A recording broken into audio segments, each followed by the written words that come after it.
Fique por dentro das principais discussões que impactam seus investimentos e das análises de nossos especialistas sobre as movimentações do mercado financeiro. Falando nisso, nosso encontro é toda manhã, logo após a abertura do mercado. Entre nos canais oficiais do Itaú Personalité e envie suas dúvidas sobre recomendação de investimentos.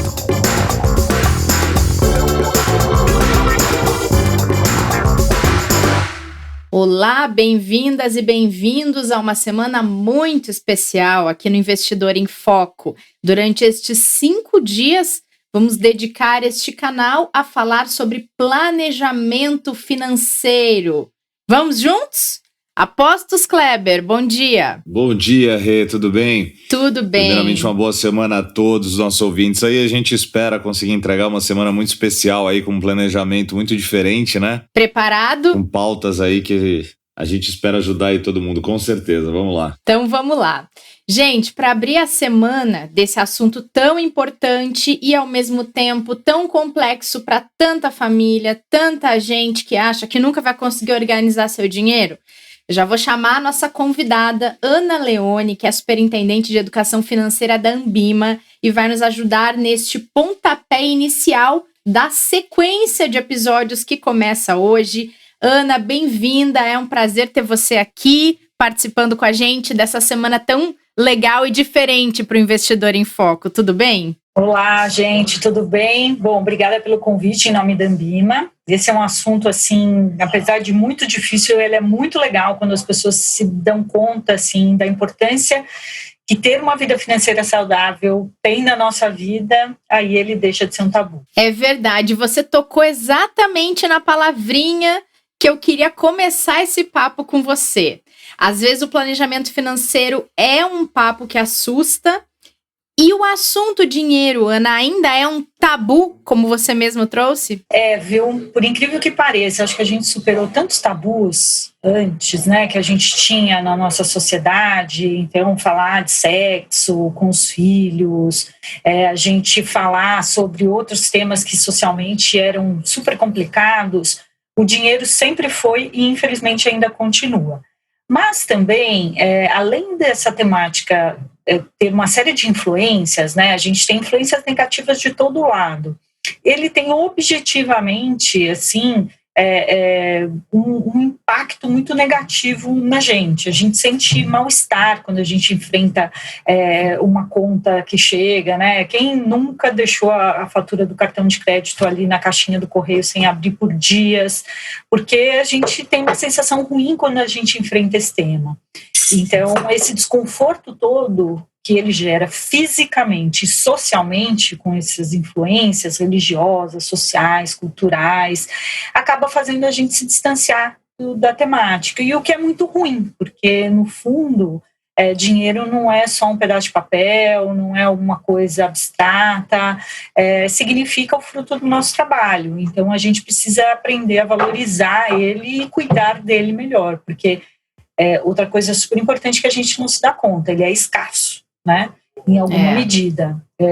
Para uns mais, para outros menos, mas todos nós enfrentamos a escassez do dinheiro. E por isso que a gente precisa tomar conta dele com muito cuidado. Ô, Ana, e quando a gente olha, assim, principalmente para a sua experiência e tentando entender um pouquinho, né, do tamanho dessa dificuldade, né, que a gente vê principalmente no Brasil, né, das pessoas saírem do endividamento, né, organizarem as suas finanças e começar realmente a planejar o seu futuro, né? Por que isso é tão difícil, Ana? O que você consegue passar um pouquinho pra gente? Olha, além dessas questões que eu disse, né, objetivamente desse desconforto, dessas pressões sociais, a gente tem algumas outros ingredientes aí que acabam deixando essa receita mais complicada.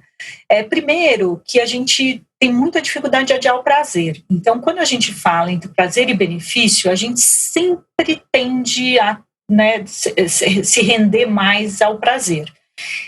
Então, esse é uma das coisas. A gente quer o prazer hoje e o benefício amanhã.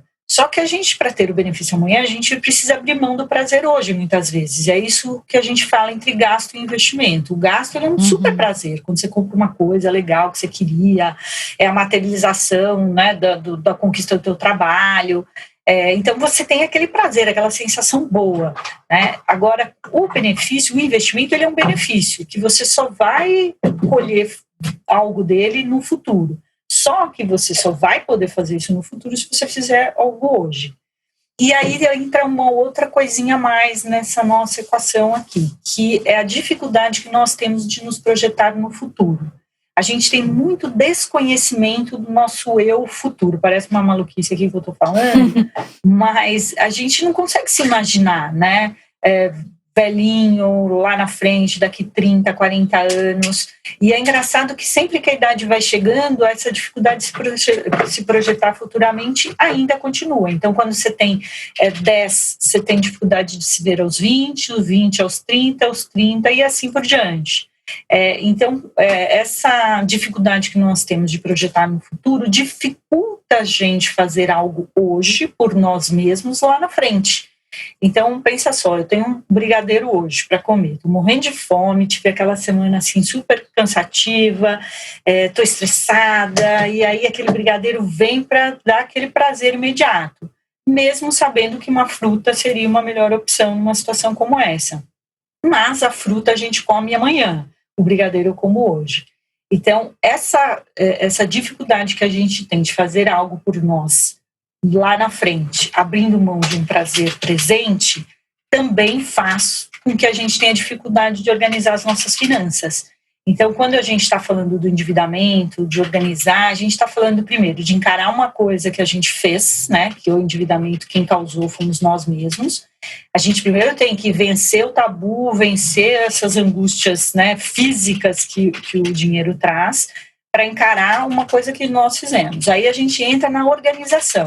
A organização nada mais é do que você abrir mão de coisas que você faz, que te dão prazer hoje, que te dão status social hoje, para você ter um benefício e ficar no azul lá na frente.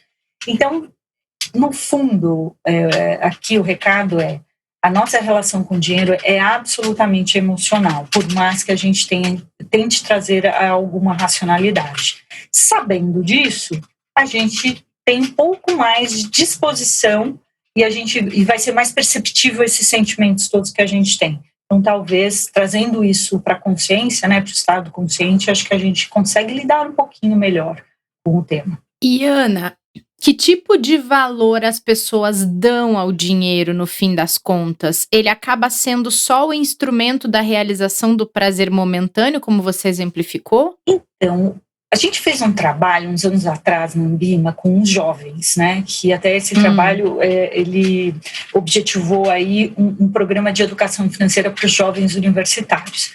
E aí foi interessante porque quando a gente começou com esse projeto, estava na nossa cabeça muito como a gente ajudava esses jovens a gastar menos, a investir melhor, a organizar as finanças, a acompanhar seus investimentos. E aí quando a gente começou a conversar com esses jovens, a gente percebeu que o ponto é que eles não valorizavam muito a forma como eles ganhavam dinheiro. Então, como é que eu ia explicar para um jovem gastar com consciência se ele nem ganhava com consciência? O dinheiro, no fim, para esse grupo, e aí a gente pode estender isso em alguma medida para todos nós, ele serve para pagar as contas no final do mês, para suprir prazeres imediatos.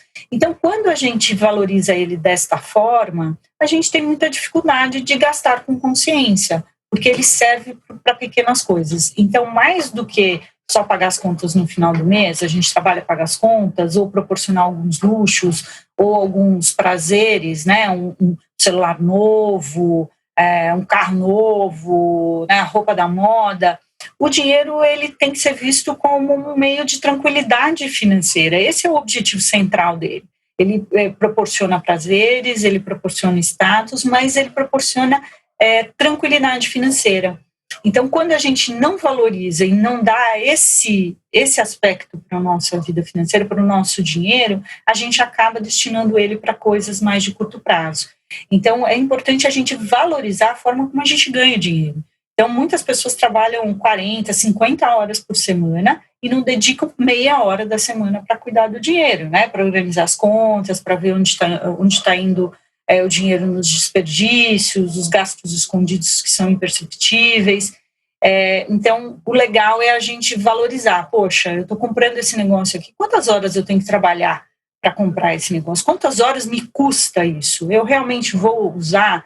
Então, quando a gente começa a fazer essa associação e dar um valor, que não é um valor apenas financeiro, de poder comprar mais ou menos, mas um valor, um significado, ele passa a ter um outro propósito na vida das pessoas, e aí a chance da pessoa gastar com consciência é maior se ela começar a ganhar com consciência também. Ana, a gente estava conversando um pouquinho antes sobre os perfis financeiros, né? Acho que até para as pessoas conseguir enxergar melhor, né, onde ela se encontra, né, que posição que ela está, até para conseguir se planejar melhor, né, e o que fazer ali com relação tanto ao seu patrimônio quanto esse entendimento quanto ao valor do dinheiro, né? Você pode falar um pouquinho para a gente, né, sobre esses perfis financeiros que vocês conseguiram mapear? Essa pesquisa também foi muito interessante e para a gente ela foi muito reveladora. Nós queríamos lá na Ambima entender como as pessoas se relacionam com o dinheiro, né? E era uma investigação muito interessante porque a gente queria entender o seguinte: olha, o que fez a pessoa chegar até aquele ponto financeiro da vida dela? E será que teria alguma coisa que a gente pudesse fazer ali naquele momento que desviasse esse trajeto financeiro, ou seja, algum processo de conscientização, alguma intervenção educacional, que pudesse fazer a pessoa ir para uma linha diferente dali para frente, né? E aí a gente percebeu exatamente isso, né? Ao olhar as pessoas e a começar a circular entre as diversas cidades do Brasil, e depois a gente até quantificou essas pessoas, né, no método mais quantitativo da pesquisa, a gente percebeu que as pessoas são diferentes, elas encaram o relacionamento delas com o dinheiro de forma distinta. E aí essa pesquisa identificou 5 perfis. E esses perfis são tão distintos na forma como eles lidam com seus relacionamentos, e o relacionamento financeiro é apenas um, que trouxe para a gente a seguinte questão: olha, não existe fórmula, não existe um modelo pronto, porque para cada pessoa vai servir de um jeito. Então a gente tem, por exemplo, aquele perfil de pessoa que é construtora. Então é aquela pessoa que olha um passo de cada vez, ela só consegue dar o passo seguinte se ela se sente bastante confortável onde ela está. Então é aquela pessoa que começa a reformar a casa, ela reforma primeiro um cômodo, depois ela reforma o outro, depois que ela conseguiu pagar os 2, ela reforma o terceiro. É aquele empresário que tem uma empresa, mas a empresa é pequena, ele tem um controle maior ali da forma como ele atende os clientes, etc. Então, muito difícil pessoas com essa característica pensarem em expandir o seu negócio, em tomar um grande risco para atingir mais clientes, ele perder um pouco de controle da situação. Então, esse é um perfil que não necessariamente ele é conservador nos investimentos, mas ele precisa se sentir bastante seguro para dar um próximo passo, inclusive um passo de correr mais risco. Então, esse é um perfil, por exemplo, dominante no Brasil. Aquela pessoa ali que valoriza cada centavo, que cuida, controla o dinheiro bem, né? Depois a gente tem um outro, que é o oposto, que é o despreocupado, que é aquela pessoa assim, deixa a vida me levar. Então, o amanhã eu vou pensar amanhã. Só que o amanhã chega e ele vira o hoje, e a pessoa curte o hoje e não pensa no amanhã. Então, são pessoas que são mais fluidas aos acontecimentos da vida, são pessoas que definitivamente não têm o controle natural, né, das coisas. Então, essas pessoas, elas precisam muito mais de todos os controles externos que elas não têm. Então, por exemplo, um investimento automático, débito automático das suas contas para não deixar nada passar, enfim. Então, não dá para a gente ter um diálogo igual com personalidades diferentes. Então, a fórmula é distinta, e o mais legal dessa pesquisa, Kleber, que quando as pessoas fazem a sua autoavaliação, elas identificam essa personalidade financeira, elas entendem, às vezes, por que elas tinham tanta dificuldade em lidar com o assunto. Então, uma pessoa, por exemplo, como essa que eu citei, que é despreocupada, ela fala o seguinte: poxa, eu não vou ficar anotando café, eu não vou conseguir ficar controlando os detalhes da minha vida financeira. E vai deixando passar, né? Exato, mas ela vai entender que a partir disso, ela fala: opa, eu preciso ter o controle externo que eu não tenho sozinha. E assim Foram 5 perfis, eu acho bem legal conhecer. A gente tem esse material todo nas redes da Ambima, no YouTube, e é possível, inclusive, você ver um documentário com cada um desses perfis. E aí aqui eu convido as pessoas a se identificarem, porque isso vai ajudar bastante na relação delas com o dinheiro. Eu tava observando, eu tenho um pouco de construtora, mas não tudo. Dá para ter uma mistura, Ana, de 2 perfis diferentes? Pois é, obviamente que a pesquisa ela traz assim os maiores traços, né? As características mais fortes de cada um desses perfis, justamente para a gente até conseguir caracterizar uma persona e conseguir, né, debater o que esses comportamentos influenciam na vida dos indivíduos. Mas uma pergunta que sempre me fazem, Renata, é o seguinte: dá para um despreocupado virar um planejador, por exemplo, que é um outro perfil? A minha resposta é não. A gente não muda a nossa personalidade, os nossos valores, as essências que a gente tem, porque a gente tem que se relacionar com o dinheiro, ou tem que se relacionar com o nosso vizinho. A gente aprende a lidar, a gente aprende a partir desse autoconhecimento a desenvolver características que possam melhorar a nossa relação com o dinheiro e com o vizinho. Mas ali aquela coisa está instalada. Então, o que eu quero dizer com isso? Um planejador nunca vai deixar de fazer planos de curto, médio e longo prazo. Mas pode ser que em algum momento, né, da vida dele ele se sinta mais relaxado, resolva, deixar um pouco a vida me levar. É o que os pesquisadores na época chamaram de espírito do tempo, ou seja, fatos da vida da gente que acontecem que fazem a gente ficar um pouco mais alerta a alguma coisa ou outra. Então, o nascimento de um filho faz com que o despreocupado se preocupe um pouco mais, né? Poxa, agora também ele não está sozinho nesse mundo. E os aprendizados, né, Ana? Pois é, porque isso que também é interessante. A independência financeira não é um lugar que a gente chega, né? E aí cheguei, ai meu Deus, sabe aquela coisa que você chegou no topo do morro? E sim, agora não preciso fazer nada. Não tem esse lugar, né? A independência financeira é uma coisa que você vai conquistando no cotidiano. Como uma alimentação saudável, como a prática de uma atividade física. É uma coisa que você tem que fazer para o resto da vida. Bom, já que a gente falou de 3, vamos falar os outros 2? A gente falou do construtor, do despreocupado e do planejador. Aí tem o camaleão e o sonhador ainda. Pois é. O camaleão é o segundo que a gente mais identifica no Brasil, né? 29% dos brasileiros se enquadram no perfil camaleão. 30% no construtor, 11% no despreocupado, 6% no sonhador e 22% no planejador.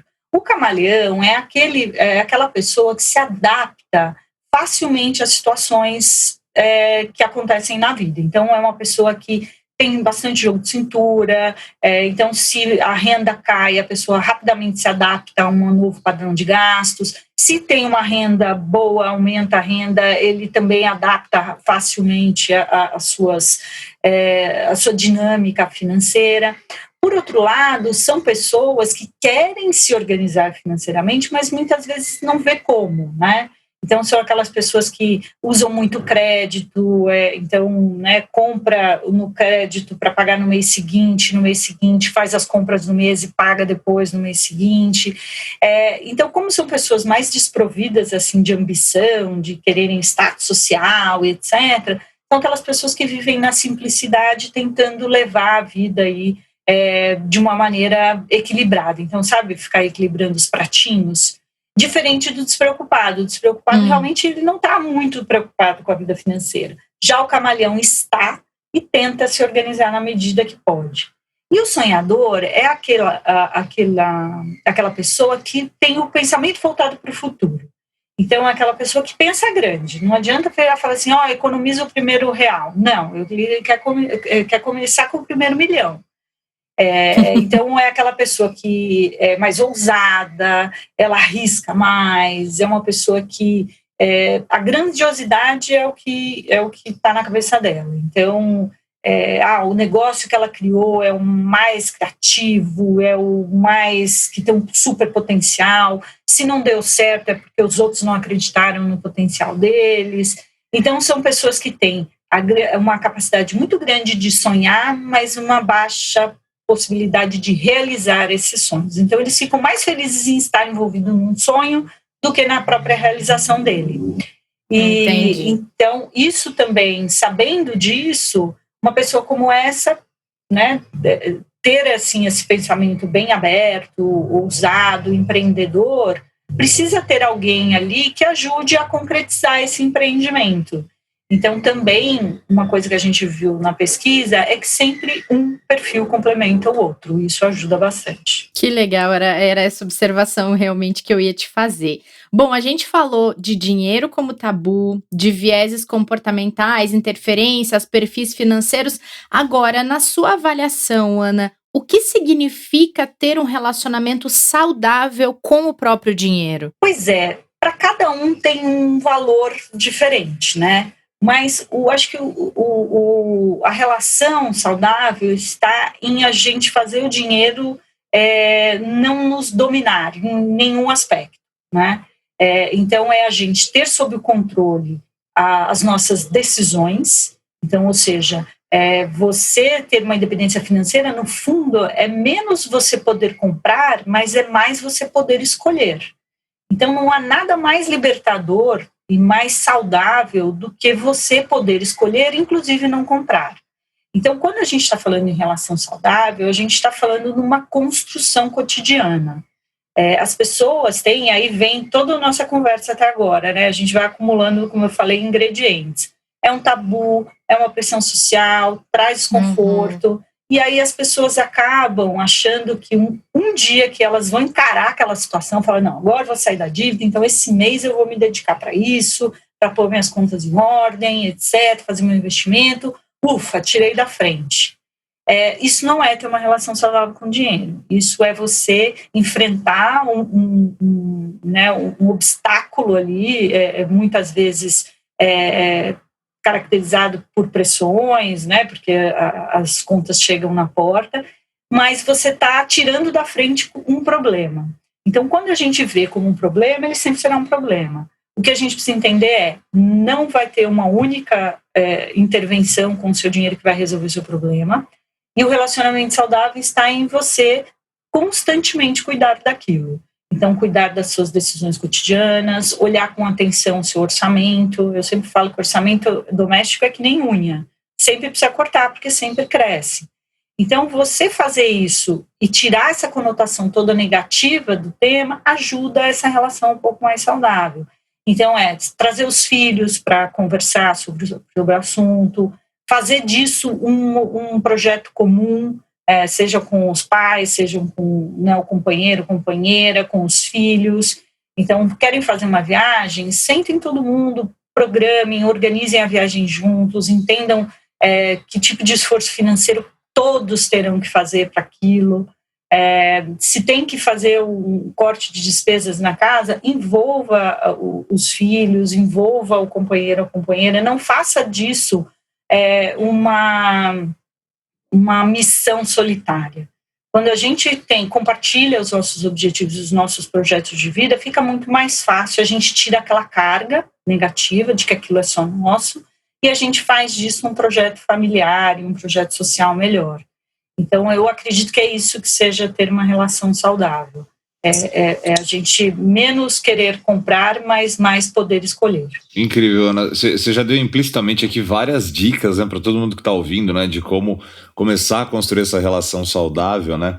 Só que a gente tem muita gente, às vezes, ouvindo a gente que está naquela fase ainda de reconstrução, com a vida financeira um pouquinho complicada. Ela quer começar a investir, mas ela não sabe como, né? Como começar a resolver essa situação e como realmente começar a planejar essa questão de construção de uma reserva, de um investimento, até mesmo de um novo patrimônio, né? Então, além dessas dicas todas que você já trouxe para a gente, assim, que passo que você daria para essa pessoa agora começar, né? Tipo, que caminho que ela pode trilhar para conseguir chegar a ter essa relação tão saudável aí com o dinheiro e principalmente com a sua vida financeira? Olha, eu acho que a gente tem que colocar toda a situação em perspectiva. Se a gente for comer, eu uso essa expressão bastante, assim, a gente precisa comer esse boi por bifes.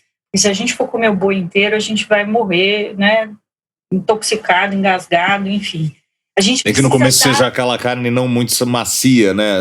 Mais dura, mais difícil, né? Pensa que é o boi inteiro, então você vai ter que partir ele em pedaços. Talvez, né, não seja tão um bom exemplo, mas o que eu quero dizer é o seguinte: a gente precisa dar o primeiro passo. Então, assim, nenhuma situação de endividamento, de desorganização financeira, ou mesmo daquelas pessoas que têm lá um dinheiro reservado, mas esse dinheiro não está investido de acordo com os objetivos que essa pessoa tem. Nenhuma dessas situações chegou no estágio que está do dia para a noite. Então, ninguém acordou um dia endividado, ninguém acordou um dia com dinheiro parado num produto que não é um produto adequado ao seu perfil. Isso foram situações que foram sendo criadas ao longo do tempo. Então, o que eu mais percebo é que as pessoas querem sair dessa situação do dia para a noite. Então, a pessoa levou 5 anos para se endividar e ela quer resolver as dívidas em um mês. E aí essa frustração faz com que a pessoa se sinta impotente, porque é impossível isso acontecer, e ela acaba abandonando. Então, a minha dica, assim, a orientação que eu dou para todo mundo é assim: dê um passo de cada vez. Comemore o primeiro boleto que você conseguiu pagar, a primeira despesa que você conseguiu cortar, o primeiro R$100 que você conseguiu tirar do investimento A para colocar no investimento B para experimentar. A gente precisa, de fato, comemorar essas pequenas conquistas, porque aí existem várias teorias que explicam isso. Quando você se sente capaz de uma pequena vitória, um pequeno sucesso, aquilo te dá uma automotivação para você galgar um sucesso maior. E então, é isso que a gente precisa colocar em perspectiva. Então, pegar a sua situação toda, repartir ela e ir resolvendo aos poucos. E aí tem uma outra frase que eu uso: olha, tenha pressa, mas vá com calma. Então, assim, também não adianta ficar procrastinando a situação, tem que encarar ela, mas a gente não sai dela do dia para a noite, a gente não tem uma diversificação eficiente de investimento de um dia para o outro, isso leva tempo. Então, a gente precisa ter um pouco de paciência. E aí sair do planejamento, porque, ao contrário do que as pessoas pensam, muitas pessoas se planejam, mas elas não têm motivação, entusiasmo para colocar esse planejamento em prática. Porque a gente vai errar, a gente não vai conseguir, a gente vai criar uma expectativa que não vai ser alcançada. Então, de novo, assim, acho que desde o nosso começo de papo aqui, é uma questão de comportamento muito forte. E aí, a gente, sabendo disso, a gente vai tirando essas coisinhas que atrapalham a nossa relação com o dinheiro, e quando a gente vê, a gente já está melhor.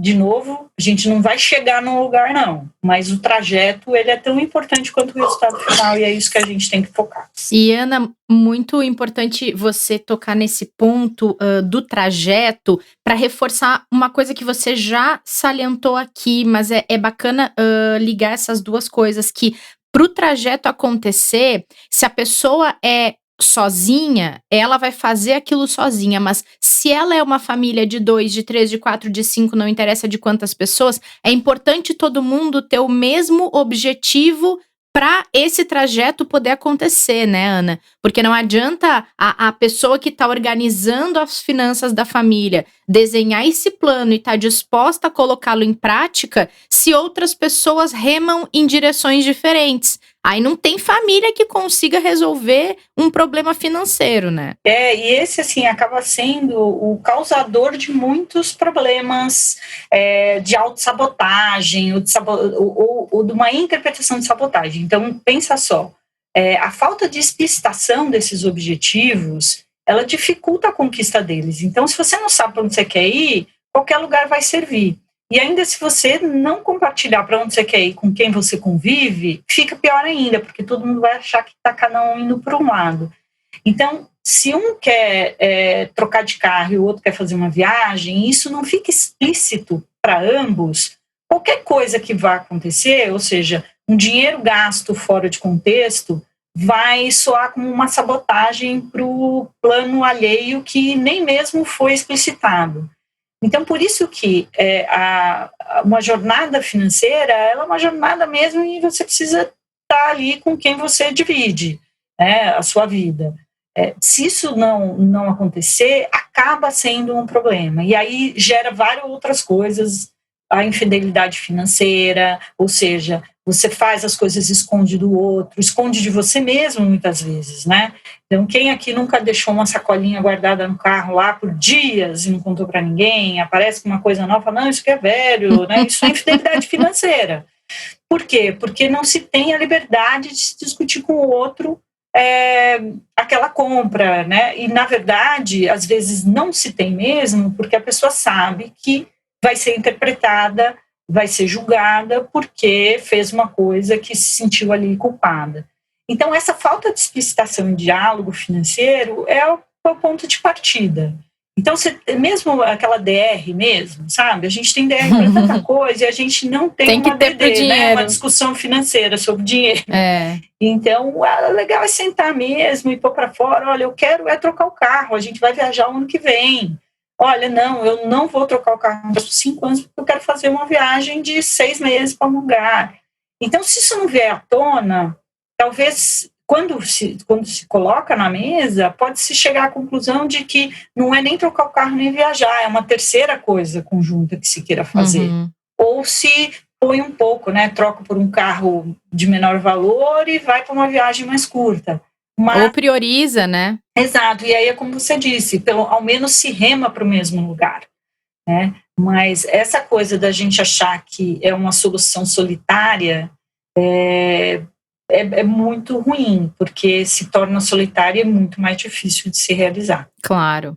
Muito legal. Ana, vou colocar aqui na descrição do episódio essa pesquisa que você mencionou, para quem está nos ouvindo poder ver com detalhes esses perfis e tentar descobrir o seu para ver onde é que pode melhorar e resolver seu problema financeiro. Acho que vai ser uma ajuda boa para as nossas ouvintes e para os nossos ouvintes, né, Kleber? Não, sem dúvida. Eu mesmo já vou lá consultar, por favor, coloca lá. Eu estava vendo todos eles aqui, tentando identificar qual é o meu. Eu ainda não sei. Eu tô na dúvida entre 3. E acho que é legal falar o seguinte, né? A pessoa que tiver financeiramente estabilizada e relativamente organizada, ela pode melhorar também se ela for identificar isso, né? Porque às vezes você pode ter atingido uma estabilidade financeira, mas não necessariamente você tem a organização que precisaria e que pode ajudar a ficar ainda melhor aquilo que já está legal, né? Então, acho que vale para qualquer um fazer essa consulta e se identificar, que sem dúvida vai ajudar bastante mesmo. Parabéns pelo trabalho, viu, Ana, para vocês todos aí na Ambima. Olha, o mais legal, além de identificar o próprio perfil, é gabaritar toda a família.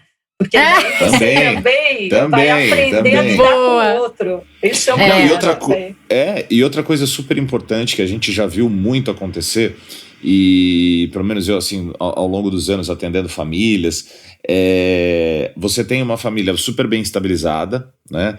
Seja lá o patriarca ou a matriarca, ou ambos, né? Tocando a família. Só que se aqueles que vão receber aquele patrimônio ao longo dos anos não estiverem educados e organizados, aquilo se deteriora e pode ser um problema muito grave também.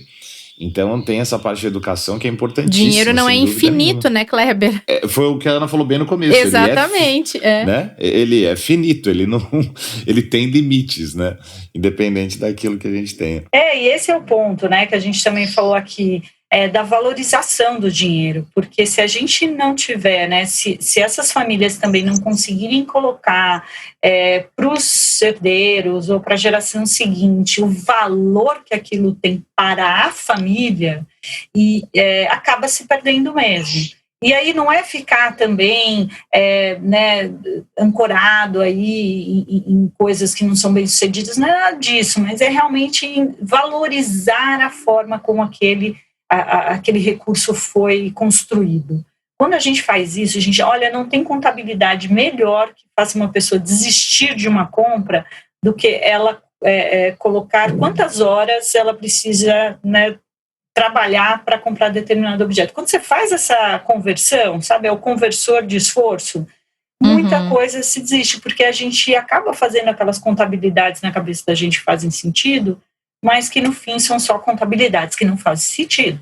Então, valorizar a forma como o dinheiro né, como a gente ganha o dinheiro é o primeiro passo, não há dúvida. Muito bom. Ana, muito obrigada por participar desse primeiro dia da nossa semana cheia de conteúdo bacana sobre planejamento financeiro. Foi um prazer ter você aqui. Espero que a gente volte outras vezes a falar sobre esse tipo de assunto com você. Obrigada. Eu que agradeço, super obrigada. Uma honra para mim, em nome da Ambima, participar desse projeto de vocês. É super importante. Acho que a gente, como dizem por aí, educação é repetição. Então a gente tem que reforçar todos esses conceitos o tempo inteiro, que a gente vai convencendo as pessoas do benefício que é ter uma vida financeira equilibrada. Super obrigada, gente. Obrigado, Ana. Parabéns mais uma vez pelo trabalho. E com certeza isso vai ajudar muita gente aí que está ouvindo a gente a conseguir organizar melhor um pouquinho a vida e principalmente as famílias aí, que é o mais importante, sem dúvida nenhuma. Valeu. Muito bom. Assim a gente encerra o nosso primeiro episódio dessa semana do Planejamento Financeiro.